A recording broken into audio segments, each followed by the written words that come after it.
Hello, everyone. Gordon Causey coming live Sunday night. It's the 14th of July. I apologize for making you wait. I had initially scheduled this to start at 11:15. Life happens. Fortunately, I was able to get it started not too much longer. Candy, of course, is always here.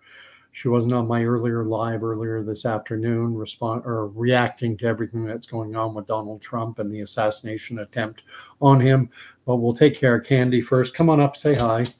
Everyone likes to see your face more than mine. You are a cute dog. Yes, you are. But all she wants is this. Sharunyan's here. Candy the Wonder Pup. Blind in one eye. No, she isn't. Get up here, Candy. Get up. Show everyone she's not blind in one eye. Anyway, sit down. Shake. Lay down. Speak. Oh, good speak. And there you go. Evening, Daniel Copeman. Salut, mon ami de Montréal. Daniel's from Montreal, Canada. I think most of the people viewing my are Canadian. Sharunyan, though, I believe you are an American. Shadooks. Hank Holiday. 3 legs? Interesting. When Candy lays down, she always hides a paw. She has one paw always positioned under her body, and my 10-year-old has said, "Oh my gosh, Candy only is missing a leg." Interesting that you say 3 legs. No, Candy is fit and healthy. Great dog. Had a fun day today. Took my 10-year-old, and we took a bike ride all the way to the we biked about 3 kilometers. 3 kilometers to our destination, the grocery store, and 3 kilometers back home. So 3 or 4 miles if you're an American, which I think is probably it's not the longest he's been out on his bike, but it's the furthest he's traveled. Hank Holiday is down in Texas. So don't mess with Hank. Don't mess with Texas. My head is swimming right now with everything that is going on. Absolutely swimming. I've learned so much since doing that video. I did spend some time online getting caught up, both before and after our 4 or 5 mile bike ride to the grocery store back and forth. Had gone shopping on Saturday, but always forget a few things. Forgot toothpaste. So decided to take a bike ride and get it. Shadooks is asking me if I know who Devon Lorat is, and I do not know who Devon Lorat is, but just covering off some of the things I mentioned in my last video, I had guessed that the shooter, this Thomas Matthew Crooks, the 20-year-old who shot Trump, I had surmised that he was probably a kilometer or so away with a high-powered rifle and a scope. Well, as it turns out, I don't think he was even 200 yards away. I've seen an aerial representation of the distance, and that kid was incredibly close. When I was in the Army and would be on the firing range, that's a distance we would shoot from, about 200 yards. Closer and farther, but about 200 yards would be about the furthest we'd go back. Daniel Copeman says that it was 150 meters, and a meter and a yard are close. They're close. The distance, I think a meter is a little bit longer than a yard, but regardless. So that kid was incredibly close, and now there are a lot of serious questions being asked about the degree of surveillance that went on and the security presence. I saw an NBC News broadcast interviewing someone who had attended a rally in this town of Butler, Pennsylvania. Apparently, Trump did a rally there 4 years ago in the run-up to the 2016 election, or the 2016 primaries, I guess. And the gentleman was with his daughter and was amazed at the degree of presence of snipers and law enforcement and armed individuals on the rooftops surrounding the area where Trump was speaking, a different area than this time. But he was looking at it this time around and was amazed he said he basically saw nobody. He didn't see anyone. He said that he went to the rally 4 years ago in the same town, different location, and that he was with his daughter, and the two of them remarked that they were in one of the safest locations in the world, all this huge, massive armed police presence. And then he remarked that he could not get over the fact that there was hardly anything. He didn't see anything. He didn't see any armed presence, and that he found that surprising, that there wasn't the same darn presence.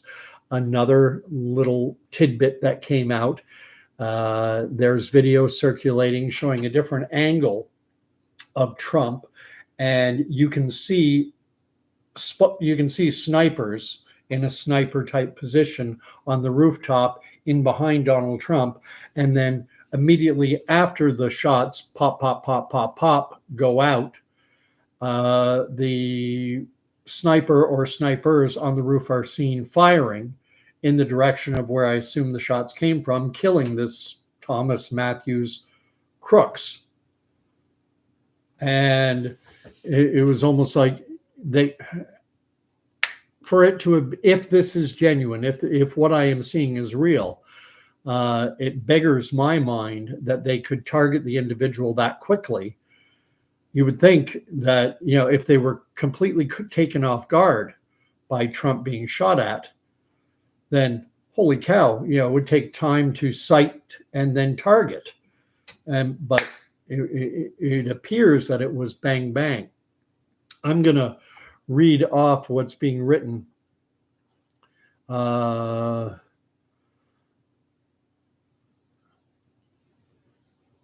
Secret Service has some splaining to do. Hank must be old because he's using a Ricky Ricardo I Love Lucy reference.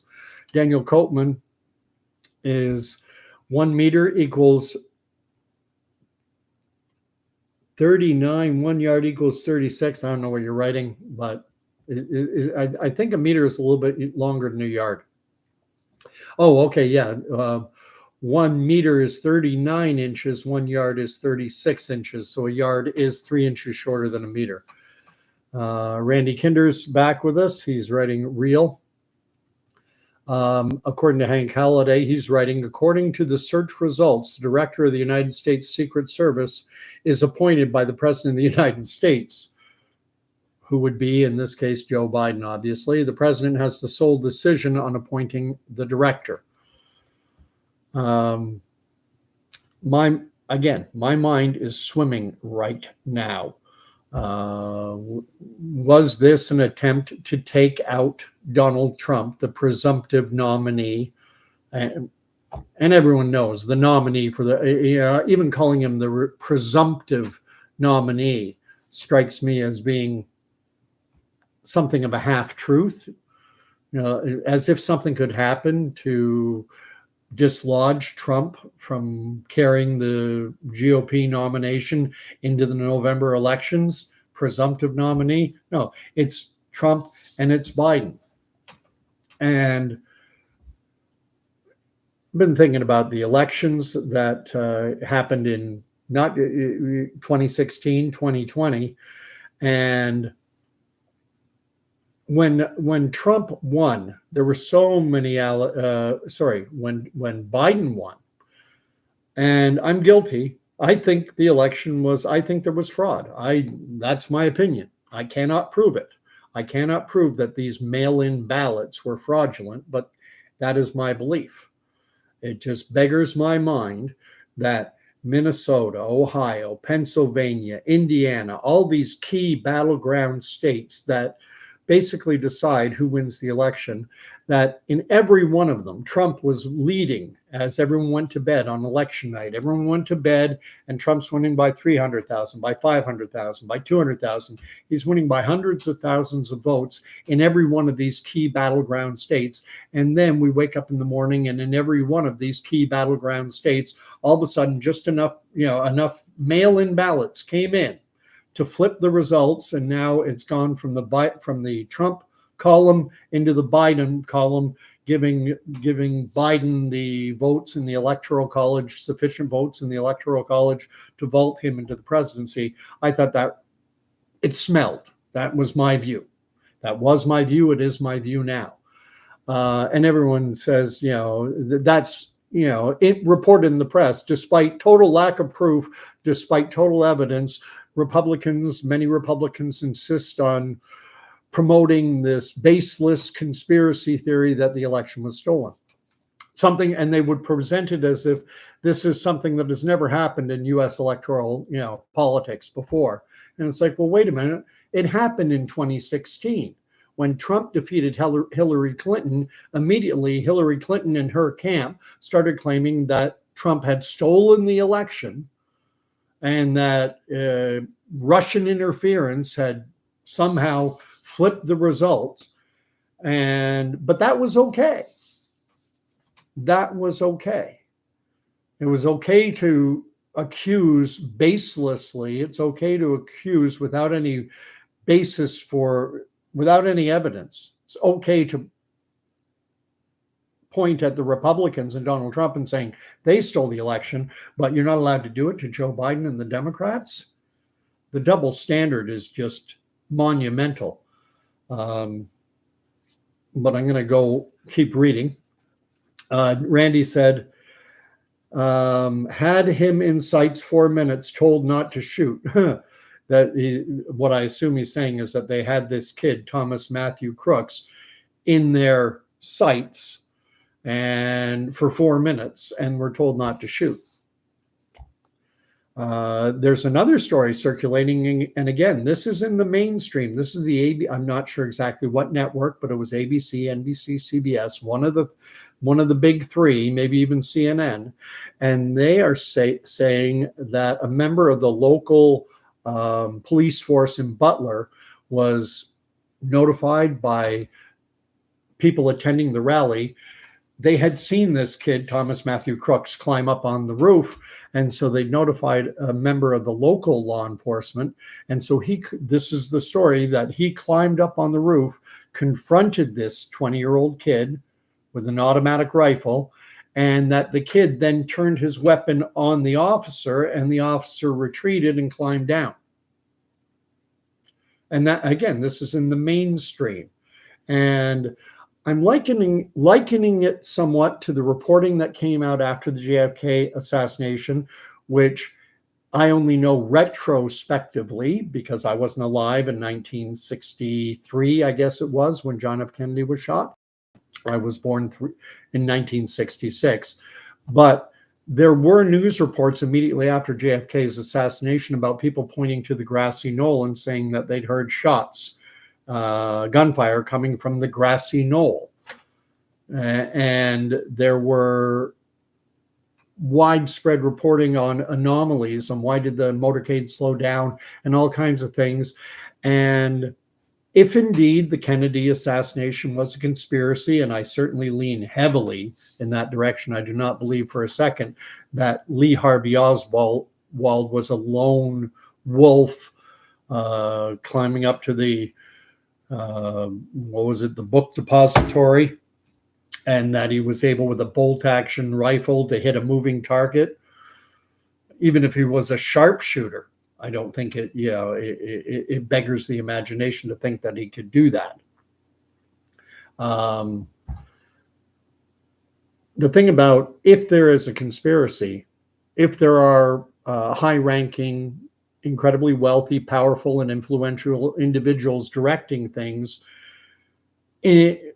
after an operation goes down, it's chaos, and things get reported before the official narrative is kind of, disseminated out to the ground troops, so to speak. I hope I'm framing that well. And Daniel Copeman writes that the kid, I'm assuming he's talking about this Thomas Matthew Crooks, this 20-year-old who was killed after Trump was shot. He's saying the kid was seen wandering the grounds with the rifle during the afternoon. Hank Holliday is letting me know that he is 50, so we're close. I'm going to be 58 this month.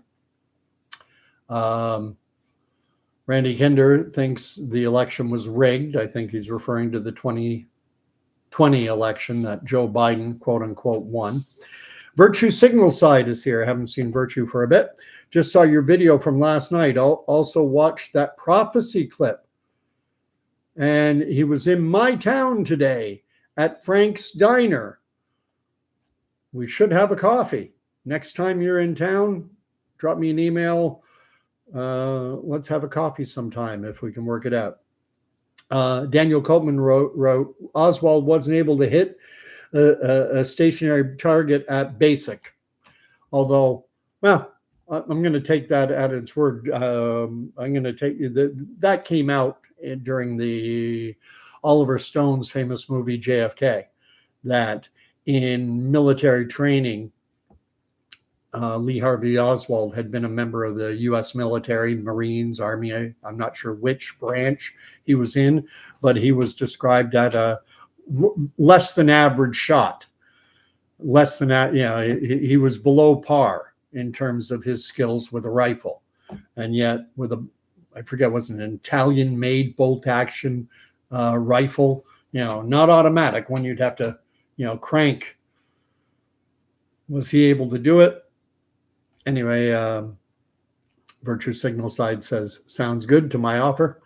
Anyway, one thing that, with everything swimming around in my mind, one of the things going through my mind right now is that the degree of polarization on the political landscape is over the top. And now, from each camp, if Trump wins, for hardcore Democrat left-wing types, a Trump victory would be a disaster. It'll be the end of democracy. It'll be the end of life as we know it. And likewise, on the right, that if Biden wins another term, you will not recognize the U.S. anymore, and it's going to be destroyed, et cetera, et cetera. The rhetoric, the level of rhetoric on both sides. And I contrast that with days gone by when Reagan was running against either Jimmy Carter or don't know who he ran against Jimmy Carter and then Walter Mondale, or Nixon, McGovern. These are the ones in my lifetime, or Jimmy Carter when he ran against Gerald Ford. Is there was respect to the degree that people would say, all right, we're going to leave it to the American people, leave it to the Canadian people. But in terms of American politics, the American people have spoken, and this is the right result. You would hear that. The voters never get it wrong. They have decided. Now, that's gone. This idea that the voters have spoken and the voters are always right is gone. That ideology that, all right, lay down your arms, the fighting's over, let's all rally behind the winner. Now it's Donald Trump stole the election, illegally stole the election from Hillary Clinton, and then the flip side, Joe Biden stole the election from Donald Trump. And this idea of peaceful coexistence has almost been completely eradicated. Another one of the thoughts rolling around in my head. I've got so many that are rolling around. Someone had written on my last video and had said that this kid, Thomas Matthew Crooks, that his parents are psychological counselors or something like that. And I confirmed that in a news article. I saw a news article that was reporting on this kid, this Thomas Matthew Crooks, and his father's name is, I think, Matthew. I think his dad's name is Matthew. I didn't write. Did I write down their names? No, I didn't. But I looked up who his parents were. Then I researched them, and they are being reported as quote unquote professional counselors. And then someone talked about wondering if this kid had been prescribed SSRIs, and I looked into that too, and that is selective serotonin reuptake inhibitors. And it's an antidepressant type medication with, God knows, side effects up the wazoo. And so, man, we are living in crazy times. Randy Kinder wrote, who was in charge of the CIA when JFK was shot? I think you're going to suggest it was George H.W. Bush, and I do not believe it was. Although George H.W. Bush was in the CIA. I don't think he was not the director of the CIA when JFK was shot. That's because George H.W. Bush eventually became the director and the head of the CIA. A lot of people make the leap and say he was also the director when JFK was shot. He was not the director. And I know he was in the CIA. I know he was a director of the CIA. But in terms of exactly what he would have been doing in 1963, I'm not sure. He would have been quite young. Remember, he only just died within the last couple of years. I mean, so. And Daniel Copeman has answered the question. It was John A. McCone, the sixth director of the CIA, serving from 1961 to 1965. Hank Holliday says, no matter who. And I had another thought that just came into my head and then went away. Oh, yeah, it was about Operation Northwoods. And how I've spoken about Operation Northwoods before. It was written of in a book called Body of Secrets, written by a Pulitzer Prize-winning journalist by the name of James Bamford, B-A-M-F-O-R-D. He wrote this book, Body of Secrets, which was based on freedom of information requests, and he was able to gain access to a lot of declassified U.S. government material, one of which was Operation Northwoods, which was a plan put forward by the Joint Chiefs of Staff in the United States during the Kennedy administration, so sometime 1961, 1962, in that area. And one of the things that was in there was if John Glenn's orbiting of the Earth. John Glenn was going to be the first American to orbit the Earth, to go into space and orbit the Earth. And NASA knew, and the American administration, the Pentagon, everyone knew that this was very risky and something bad could happen to them. And so what Operation Northwoods said was that if there should be some accident and John Glenn's craft should crash or something horrible happen, that the administration should make plans to blame Cuba in order to sell Americans and the international community on the necessity for a war of invasion into Cuba. And that same plan, it also had other aspects to it. It called on the United States security and military apparatus to crash planes into buildings, to sink ships, and to commit other acts of domestic terrorism, which with the plan being to blame it on Cuba. They were planning a false flag event. The story in Body of Secrets is that this Operation Northwoods, proposed by the Joint Chiefs of Staff, that it was spiked by the civilian administration. They do not know, or at least in the book Body of Secrets, Bamford writes that it's not known whether or not it got all the way to Kennedy or not, but that it was spiked.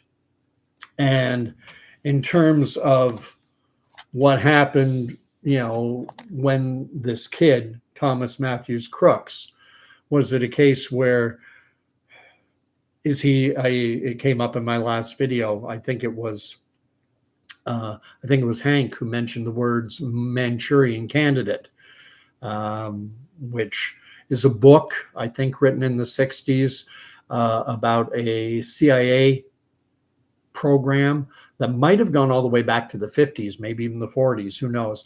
But the idea being mind control, drugs being used on individuals to make them sleeper agents who basically go around like everything's normal, and then a switch can be flicked, be it through, you know, like almost like post hypnotic suggestion. There was a famous movie that starred what's his name, Mad Max. What's the name of the actor who was in Mad Max? Why can't I? The Passion of the Christ. Mel Gibson. Mel Gibson was in a movie with Julia Roberts and even John Patrick Stewart, I think, the guy who played Captain Picard. They were all in a movie called Conspiracy Theory. And in this conspiracy theory movie, the character played by Mel Gibson had a compulsion to buy every copy of the book Holden Caulfield, Catcher in the Rye. He was compelled to buy every copy of that book. He could let J.D. Salinger's famous work, compelled to buy a copy of it wherever he was. And interestingly, apparently, a number of these so-called Manchurian candidates, like the guy who shot John F. Kennedy, was found to have a copy of Catcher in the Rye. I think John Hinckley Jr., who shot Reagan in 1981, also had a copy of Catcher in the Rye on him. And so they kind of added this in, and it's a freaky dystopian movie. What happened in the movie is Mel Gibson's character was publishing a newsletter back in the days before the internet to his subscribers. It would be sent out through the mail. And one of his conspiracy theories was that major earthquakes only happen when the space shuttle is in the air. And apparently that one was true or something like that. Going to catch up with what is being written. Randy Kinder says, not what I asked. What did you ask? Daniel Copeman writes, NASA and their astronauts, as in not astronauts, N-O-T-S. And Daniel Copeman writes, MK Ultra and Manchurian Candidate. There are all kinds of these programs that the KGB, that the CIA, that probably Mossad in Israel, that they work on, and that we'll never know about. We hear hints of it. It reeks of tinfoil hat conspiracy theory, so a lot of people just immediately discount it entirely. I don't. Daniel Copeman writes, I own Catcher in the Rye. Should I be worried? Still from high school. 1984 as well, The Globalist Hand Guide. I read it in high school. Holden Caulfield hiring hookers to talk to them. Maybe I should reread it. I never enjoyed books as much when reading them in a compulsory fashion for school as I do reading books for enjoyment.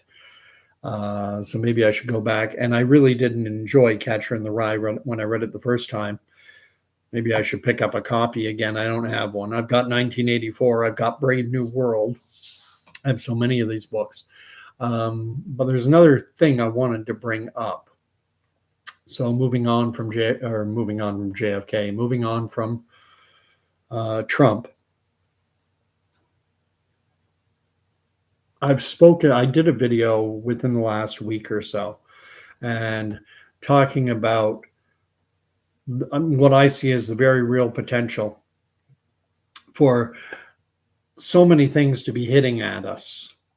A reemergence of COVID, maybe bird flu coming, bird flu requiring the culling or euthanizing of cattle and livestock and poultry, and basically a food supply issue because of mass culling, and then it not working, and bird flu still jumping into the human population and transmitting human to human, and then the potential for Islamic terrorism, either linked to the Palestinian cause or not, whatever, and just things getting really bad on a number of different fronts. And then countries like Canada and the US and probably Western Europe as well, saying we need to cede our national autonomy. We need to cede governance of Canada, of the US, of Great Britain, of Europe, of France. We need to cede control over to a world body, to an Emperor Palpatine type character who will administer, because we're facing global issues, and global issues require a global response, and we can't be at counter purposes with Canada and the US and Europe. We need everyone in the world unified to combat these problems.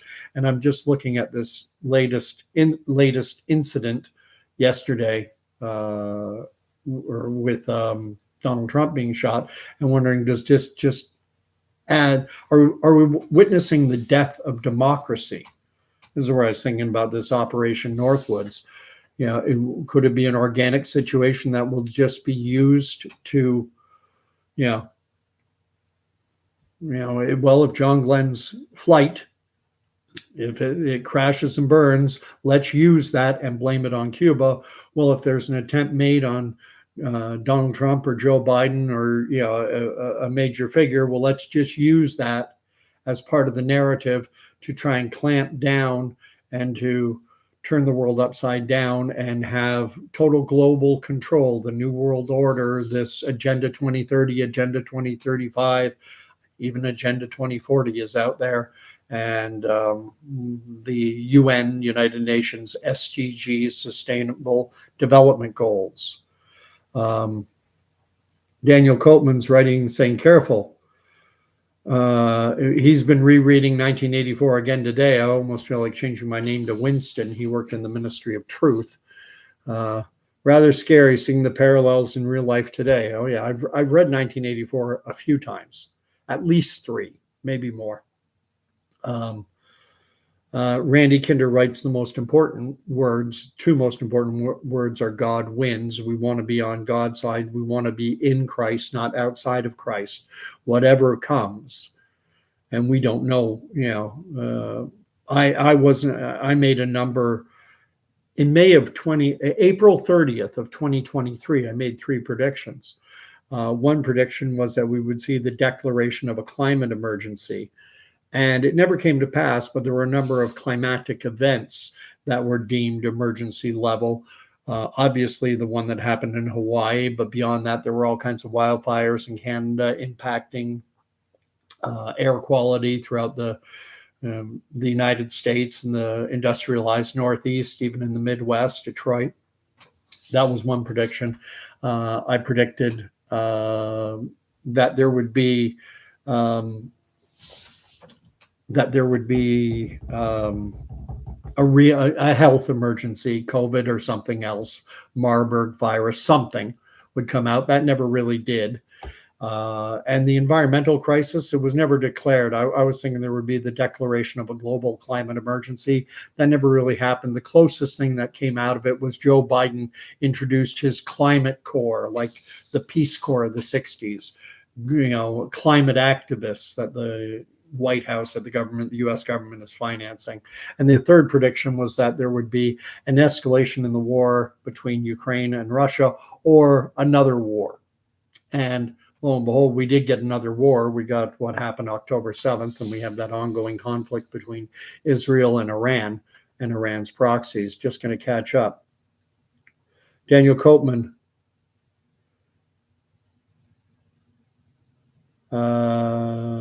says that GP, I know you're not talking to me, he's damn near 50 and served in the military. Who's GP? I'll leave that be. Side chatter. And Gerald Sumner writes, the big G, God, always wins in the end. Hank says amen to Gerald. I say amen as well. God never loses. But the thing is, what makes it difficult, what makes it challenging, is that God's timeline isn't our timeline.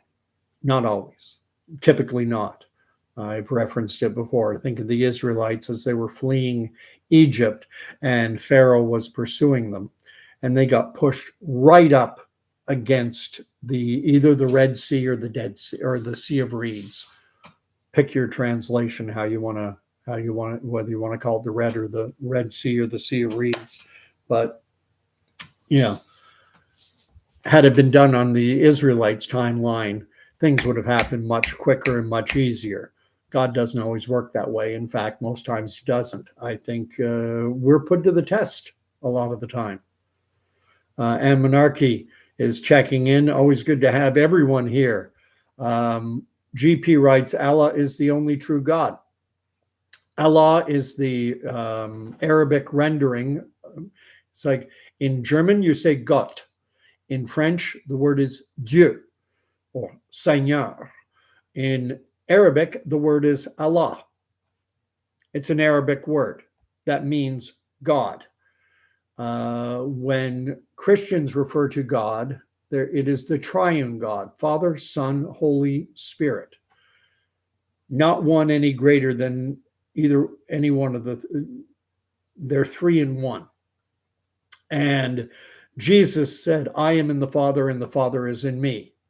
And Muslims who proclaim that Jesus Christ, they proclaim his death, they proclaim his resurrection. Well, then you can't just pick and choose. Jesus also said, I am in the Father and the Father is in me. Before Abraham was, I am Yahweh. The number of times that Jesus said, I am the way, the truth, and the life. And Muhammad, go ahead. Muhammad was a false prophet. And I know Hank is a Mormon, a member of the Church of Jesus Christ of Latter-day Saints. But my belief about Joseph Smith is that he was a false prophet. The ark is Jesus Christ, and everyone wants to add to it. And GP, you're welcome to say whatever you like, but you will never get me to Jesus Christ is Lord. And if you don't like that, you're welcome to leave. And Monarchy writes, good Nacht, good night. People around the Eastern time zone, whatever applies to you elsewhere. Guten Nacht, guten Abend, guten Morgen. Ich habe eine Kugelschreiber. Meine Kugelschreiber ist schwarz. I have a pen, my pen is black. Ich spreche kleine bisschen Deutsche, very little German. And Daniel Copeman, as he so often does, Jesus is king with the crown. I did have one last thing that was on my mind to talk about. Oh, yes. And I referenced it down below. And it is this, what do we have coming in the coming months, in the coming year? There's a tendency, I think, for a lot of people to want to believe that everything COVID is behind us, that health emergencies are behind us. But they're one of the storm clouds I see brewing. And I mentioned him within the last week or two, Geert Vanden Bosch, a voice that I have followed pretty closely going back to April, May of 2021, when he first came out with his prediction that this mass inoculation, mass injection of people all around the world, billions of us, but not me, that it would lead to immune escape, and that we would see the emergence of variants like Omicron that would be able to defeat any vaccine-generated antibodies. And we saw that unfold. He predicted Omicron. And now he's talking about something called spike targeted autoimmune reaction management or something like that. Spike transmitted autoimmune reaction management. I may not have the acronym perfectly right. I wrote it down below in the description to this video. And basically postulating that all the health concerns we're seeing right now are related to COVID, and quite, it seems to be the opinion that it's because of the number of people who did this. And man, oh man, oh man, what are we looking at in the months and years ahead? The other channel I mention on here quite frequently is that of Dr. John Campbell, and he has put out several videos talking about the levels of excess death that persist in countries that are highly vaccinated. Canada, the UK, Australia, Western Europe, United States, highly vaccinated countries, there is this persistent excess death, meaning excess death is deaths that are over and above what should statistically be expected. And that does not make sense. We just went through what is said to be a pandemic that wiped out the elderly, vulnerable, the marginalized. It wiped out it's called dry tinder theory at times. Basically, it took out all the weak people. And so now there should be no excess death. There should be less deaths happening than expected. And instead, in countries like Canada, Australia, United States, Western Europe, we are seeing more deaths than should be anticipated. Why is this? After a pandemic, it should flip around. During the pandemic, when it's ravaging through the population, that's when you expect excess death to be high. And then after the pandemic ends, excess death should completely disappear, and you should have fewer people dying than expected because the vulnerable have already been taken out. And that's not what we're seeing. We're seeing persistent excess death, 8%, 10%. Watch John Campbell's station. And this world is going crazy. I'm just going to catch up before I go on. Anna Monarchy liked my German and also knows a handful of German words. I just know the basics. I took 1 year of German in high school. Daniel Copeman writes those famous words, do not comply.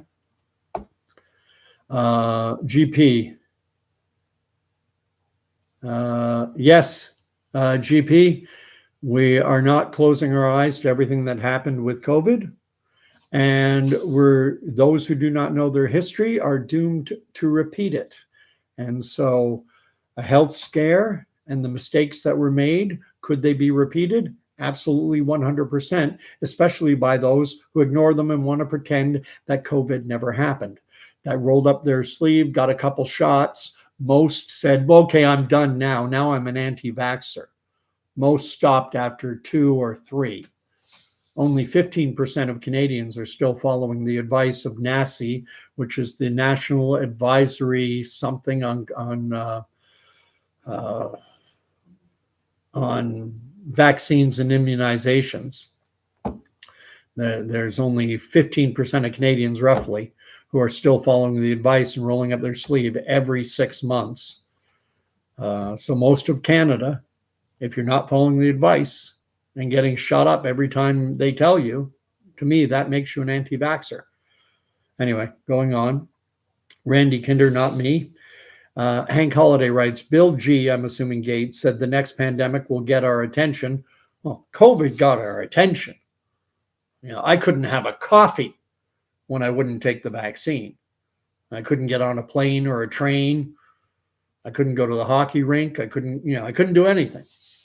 Well, I found ways to do things. I found people who were gathering. I went to a protest at Canada Christian College in Whitby, where there were 800 of us listening to Dr. Julia Panesi, who was an ethics professor who got fired for refusing the vaccine. She was giving a talk, and along with a number of other people, about 800 of us indoors, hugging and shaking hands and doing all, and not wearing masks and doing all the things that were supposed to kill us. And I don't know anyone who died.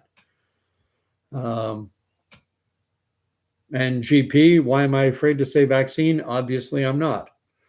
I've used the word multiple times. And monarchy. mention censorship. Sometimes I do use alternative words: jab, poke, shot. They're all synonymous. And so I'm not a coward, GP. Do my best, channel my inner Italian. And Monarchy writes, sign of the times, little phone keyboard typos.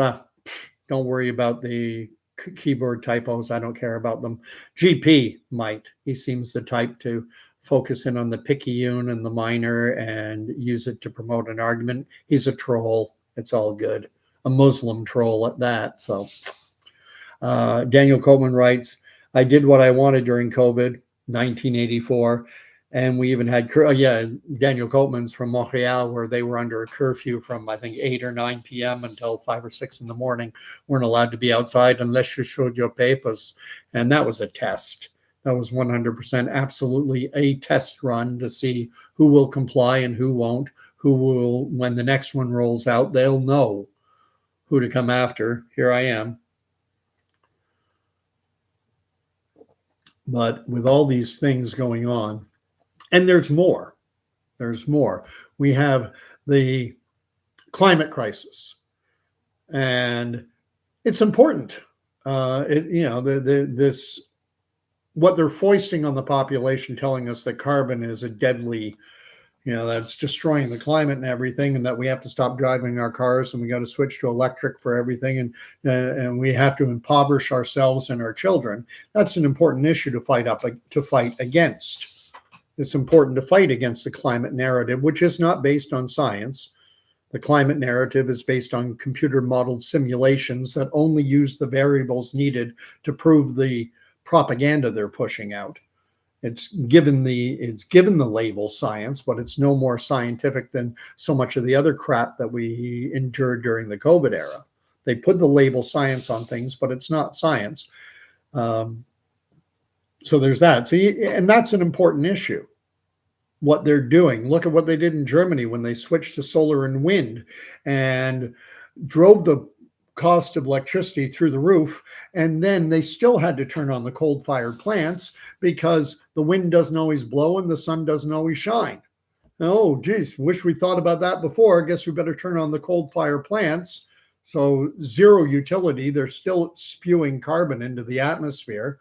And all they did, the only real result of it all was that they increased the price of electricity, making people poorer. So it's an important issue to fight against.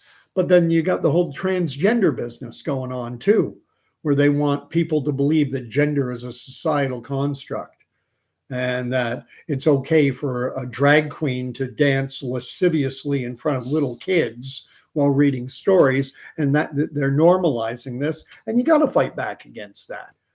You have to push back and say, no, I'm not going along with this crap, this climate nonsense, this transgender nonsense. You've got to push back against it. Then an issue that's even more polarizing and more difficult, the war in Israel and between Israel and Iran's proxies, Hezbollah, the Houthis, and Hamas, the three H's. And, that gets, so we're fighting over climate. We're fighting, you have to believe it. No, you don't. You're being duped. Then transgender, you have to be kind and compassionate. No, castration and double mastectomies on children is not compassion. And then the Israel Palestinian issue, well, you got to take my side. And the same thing with Russia and Ukraine. Everyone with their blockbuster video flags on their social media platforms saying you have to stand with Ukraine. No, I don't. And so we fight over so many different things. And now even Trump getting shot, there are individuals celebrating. I saw a most disgusting image.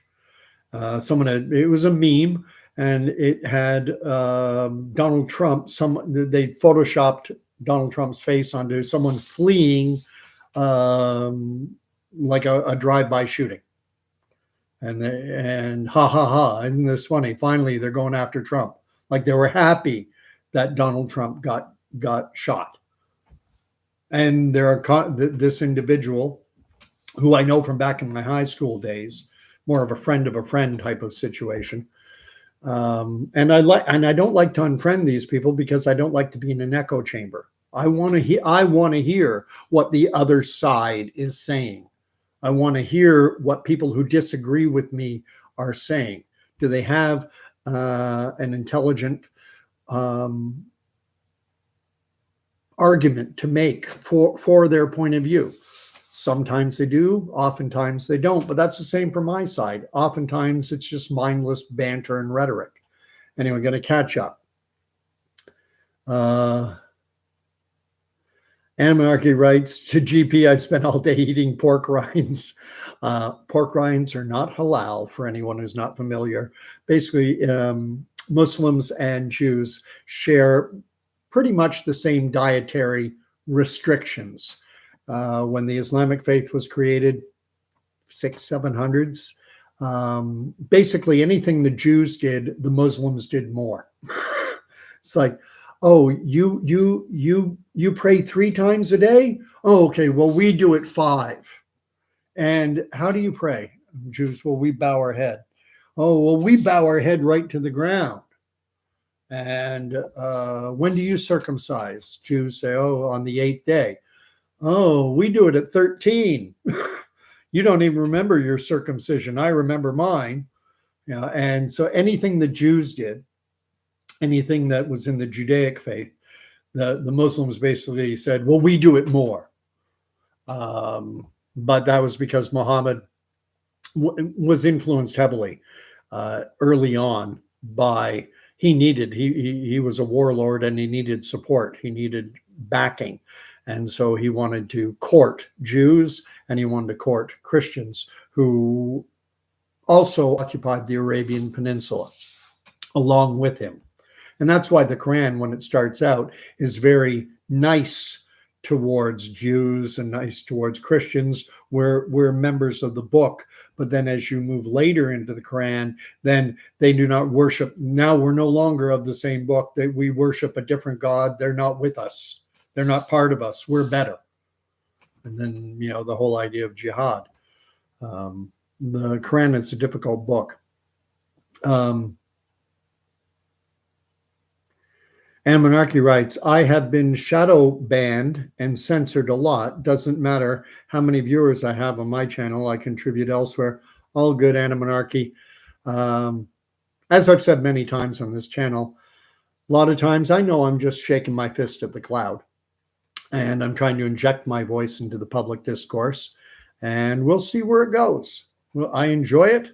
Right now I have 10 people watching. Sunday night, 12:24 in the Eastern time zone. It is what it is, and it's good. And Monarchy, don't worry about that. I figured it out. Shadow banned. And Monarchy writes, Daniel writes, there are 3 sides to every story. My version, your version, and the truth. Typically, that's the way it goes. You have the right, the left, and then quite often the truth is somewhere between the two. Stranger in a strange land. Got to talk about something that was posted earlier too. He's writing I think it's Leviticus 11, health food laws. The swine is unclean. Yeah, that's one of in Judaism, it's kosher. In Islam, it's halal. And in both religions, pork is verboten. No pork allowed, which would kill me because I just bought a pork sirloin roast that I'm going to slow cook whenever. Randy writes, grok. Anna Monarchy wrote grok, and Randy Kinder wrote both sick Fs have seen the truth. I don't know what you're talking about, but the last thing I wanted to bring up was the fact, and I think I linked it down below as well. There's about 3 months ago, there's a guy named Steve, and I can't pronounce the last name. I think it's Filipino, Tagalog, Kalakaco or something like that. He looks like he might be Filipino. It doesn't matter. He's an American, and he has a prophecy channel. And 3 months ago, uh, another fellow prophet was on his show, and they were sitting down and talking. This other guy, I forget his name, but it's down there below. You can look at it, linked in the description. Said that predicted that Trump would be shot and that a bullet would whiz by his ear and hit the eardrum. And I think what he meant to say was the earlobe. The guy's probably not a doctor. Anatomy, the eardrum is inside your ear. But I think what he meant to say is like the earlobe or the outer part of the ear. But he said eardrum. And he said that Trump would hit the ground. And I'll invite you to watch it yourself. Someone mentioned it on this channel, and I think it might have been Stranger in a Strange Land. Maybe not. I'll have to go back and watch that old video. Nothing new under the sun. But there's so much stuff out there now, and there's so much division and so much anger and so much garbage going on right now that you can't help but think that something is coming. And I'm sticking to my prediction. I do think what we're going to see happen eventually is we're going to see governments like in Canada and the US and Europe, Western world, cede their, we're going to have to cede power over to a Emperor Palpatine, to use a Star Wars reference, to a globalist leader to confront these global challenges, because these challenges are global in scope and they require a global response. That's call it a prophetic word if you want, but I'm not claiming divine God told me like this other guy. Interestingly, if it seems he got the shot in the ear, whizzing right by Trump's ear and falling to the ground. He seems to have gotten that right. He further predicted, and if you watch the rest of the video, that Trump would be elected, and that immediately after, very shortly after his election, that there would be an economic collapse worse than the Great Depression of the 1930s. However, he said after that, shortly thereafter, I don't remember if he gave it a timeline, but he said, but then things would get incredibly good. So I'm always circumspect around people who say, God told me. Very circumspect, even if they get something right. Because quite often I wonder whether they're just making tons and tons of predictions, predicting that Donald Trump that there would be an assassination attempt on Donald Trump. It's not a completely unreasonable assumption to have made a few days, few weeks, months ago. He's a prominent figure. The U.S. has a history of gun violence, a history of shooting political figures going back to Reagan and Kennedy, Bobby and John F., and Martin Luther King and Governor George Wallace of Alabama. There's a long history of this in the United States. So it's a reasonable prediction to make. Now, predicting that it would go, he does make specific mention 3-4 months ago about it being, in shooting him through the ear. And that, but still, I'm not going to say that God is talking to this guy. I'm going to finish off with what's being written. And then I'm going to call it a night. We'll be just over an hour probably. If you like this, thank you for the likes. Thank you for the subscriptions. So let's see what it says. Anamarchy says of grok is from stranger in a strange land, as a word to totally grasp a concept. Okay. So when you totally grasp a concept, understand it fully, I guess that's grok. Randy Kinder writes, they will try. We can see them now. I get that. I get this idea that they can try to consolidate control and bring in a globalist government. What I can see happening, though, is that being hit from so many different directions, if this spike transmitted autoimmune reaction management or whatever it's being called, if people's immune systems suddenly, for some reason, stop working and we see an explosion of health issues, there would be a health crisis. If we had Islamic terrorism, that's another crisis. If we had a problem with the food supply chain because they've culled the world's dairy, beef, cattle, and culled chickens, and there's no more eggs. So dairy products, chicken, poultry, everything, and food is in short supply.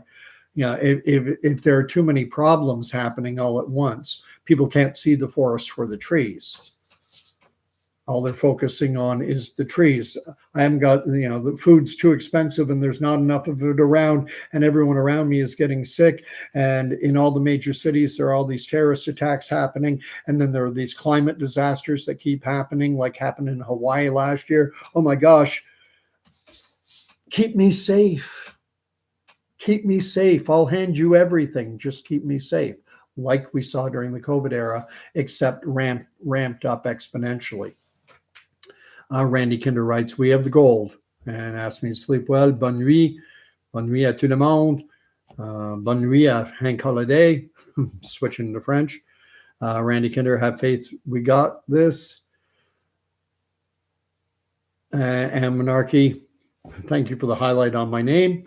And yes, we can see them. And the thing that we have to do, those of us who have eyes wide open, or at least I think it's possible that we could get hit with things that we're not anticipating. I've just enumerated a few things I think are potential, but I wasn't anticipating that Donald Trump would be shot, and bang. There are all kinds of things that could hit us with that we are not anticipating. Anyway, good night, everyone. God bless. I'll say it again, I've ended the last few. May the Lord bless and keep you. May the Lord make his face to shine upon you. And we'll see you all again in a few nights. God bless.